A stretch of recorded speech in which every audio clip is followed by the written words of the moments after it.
Fardu kifayah, bukan fardu ain, fardu kifayah. Dah ada orang buat, semua selesai. Jadi imam. Kalau dalam satu kampung tak ada siapa-siapa tahu jadi imam, berdosa. Kena ada sekurang-kurang satu orang boleh jadi imam, semua selamat. Fardu ain tadi semua kena buat. Fardu kifayah, kalau ada orang dah buat, kita selamat. Ilmu fardu kifayah ini ada dua. Yang satu ilmu syariah, yang dua ilmu bukan syariah. Ilmu syariah dia datang daripada nabi-nabi, ilmu agama, ilmu wahyu. Ilmu bukan syariah ialah ilmu yang datang daripada pemikiran manusia, iaitu contohnya ilmu-ilmu kedoktoran, ilmu matematik, ilmu bahasa, ilmu perbaik kenderaan dan sebagainya.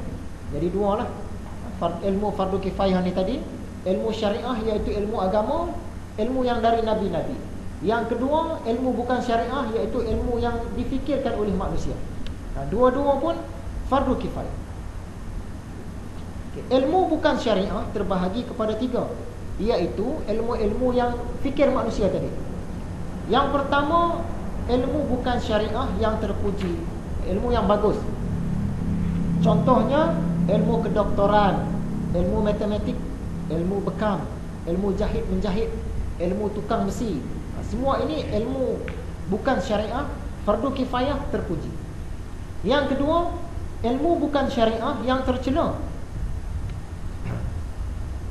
iaitu ilmu sihir, ilmu tilik nasib, tenung nasib, ilmu mentera-mentera yang tidak selaras, jampi serapah yang tidak selaras dengan agama Islam. Dan yang ketiga, ilmu bukan syariah tapi dibolehkan, diharuskan. Antaranya pantun-pantun, cerita-cerita hikayat, cerita-cerita sejarah, lagu bangau oh bangau. Semua itu dia tak penting tapi dia tidak bawa kita kepada dosa. Boleh. Apakah ilmu-ilmu syariah yang terpuji?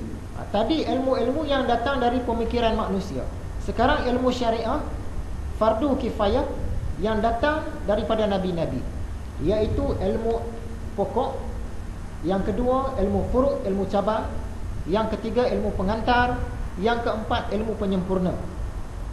Ilmu yang pokok ini ialah ilmu tentang kitabullah, iaitu ilmu tentang Al-Quran, ilmu tentang As-Sunnah, iaitu ilmu tentang hadis, ijma' ulama, dan ilmu tentang athar, iaitu peninggalan para sahabat. Apa yang sahabat-sahabat cakap, apa yang sahabat-sahabat buat, apa yang sahabat-sahabat akui.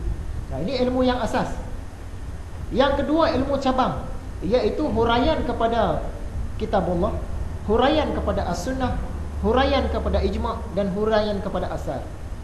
Yang ketiga ilmu pengantar, iaitu ilmu bahasa Arab. Sebab apa? Ilmu bahasa Arab ni ialah alat untuk kita memaham Al-Quran dan As-Sunnah.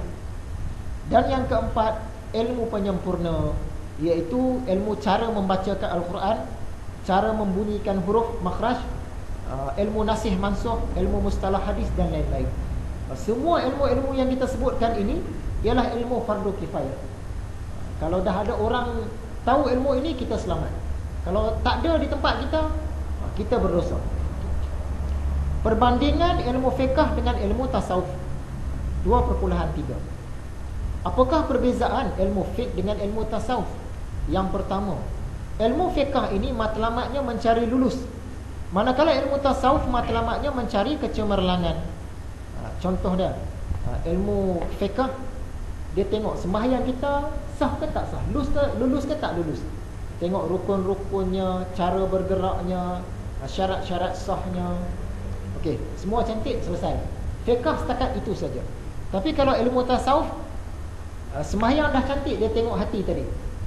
Ada khusyuk ke tidak, ikhlas ke tidak sembahyangnya, cinta Allah ke tidak, ada takut dan harap ke tidak dalam sembahyang. Kalau fiqh dia tak bicara itu. Fiqh tadi niat jalan semua cantik, tak melakukan perkara-perkara membatalkan sembahyang, okey, selesai. Dia untuk lulus. Tasawuf dia untuk kualiti, untuk markah tinggi. Yang kedua, ilmu fiqh berbicara tentang kuantiti, tentang jumlah, banyak. Manakala ilmu tasawuf berbicara tentang kualiti, iaitu mutu. Contohnya ilmu fiqh, zikir. Berapa banyak zikir? Saya sehari 1000, subhanallah 1000 kali.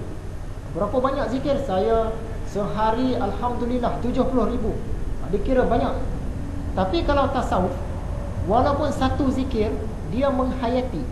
Bila dia sebut Alhamdulillah, dia menghayati segala puji bagi Allah. Maksud dia, cantik Allah, kuat Allah, gagah Allah, wangi Allah, baik Allah. Semua puji-pujian ni semua tuju pada Allah. Dia menghayati. Kalau fiqah tadi, dia kira berapa banyak? Saya 70,000.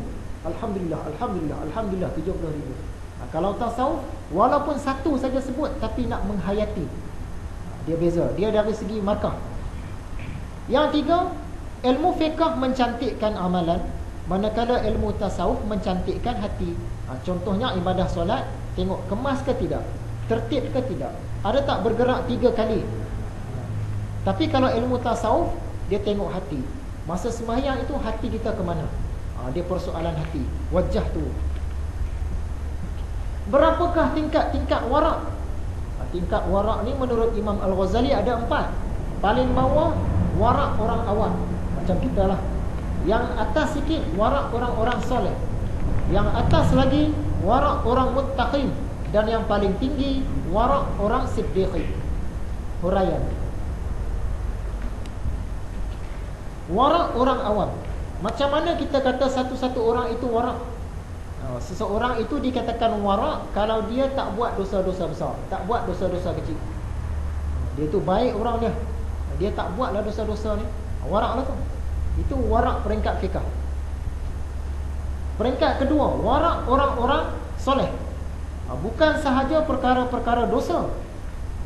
Yang bawah tadi, orang awam tadi, benda-benda dosa dia tak buat, itu kita kata warak, dia boleh jadi saksi. Tapi peringkat kedua, warak orang-orang soleh, bukan benda-benda dosa, benda-benda yang syubhat. Yang syubhat pun dia tak buat. Bukan kata yang dosa, yang syubhat pun tak buat. Contoh, laksa. Laksa ini orang bukan Islam buat, tapi pegawai agama pergi cek, lulus, halal, cok halal. Cuma pada waktu malam, dia punya tauke dia datang, buat apa tak tahu, dia masuk apa bahan kita tak tahu. Sebab orang periksa siang, dia malam-malam dia pergi masuk. Tapi laksa dia halal, kita beli, kita pun masak laksa. Kalau ikut fiqah, lulus, kita boleh makan, sebab pegawai agama dah sahkan, ada tanda halal. Tapi bagi orang soleh, dia ada syubhat. Kita memanglah orang tu datang waktu siang, tapi waktu malam dia punya tauke pergi, dia bubuh apa ramuan kita tak tahu. Jadi syubhat, lebih baik jangan makan. Makan tu boleh, tapi dia ambil langkah berjaga-jaga. Ini syubhat, jangan makan. Bukan kata benda dosa, benda syubhat pun dia tak buat. Ini warak peringkat soleh. Dan yang atas lagi, warak peringkat muttaqin.